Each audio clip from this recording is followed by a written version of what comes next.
According to the federal judge overseeing the city police department reform, even after 2 years, we are so much closer to the beginning of the monumental process than we are at the end. Today was another quarterly public hearing on the progress of the consent decree with the Baltimore Police Department. WMAR 2 News investigative reporter Brian Kubler is here now with where the city stands tonight. Eddie. Kelly, Judge Brdar is not known for pulling punches. In his opening remarks this morning, he cut right to the malaise and the torrid pace of violent crime in this city right now, but he insists there is hope in his reform. All is not well in the city of Baltimore. It was Judge James Brdar's opening remark after reading a list of this city's greatest hits since the last time he benched a public hearing in April. The resignation of Catherine Pugh, the unrelenting pace of murders and shootings. Put the gun down! Put the gun down! The shooting of Sergeant Billy Schiffler, and the armed robbery of this city's new deputy police commissioner, the very one in charge of consent decree compliance and who was front and center at today's hearing.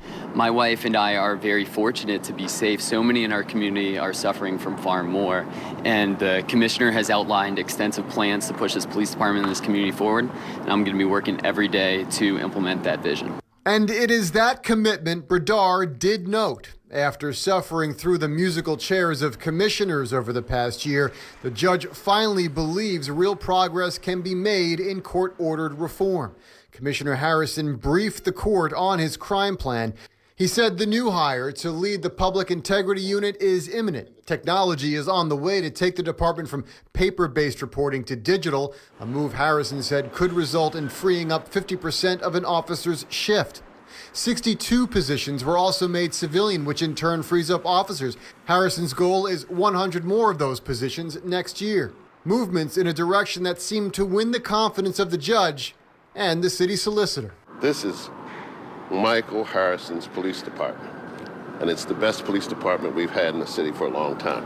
As bad as things still are, we got a long way to go. The improvements are just palpable.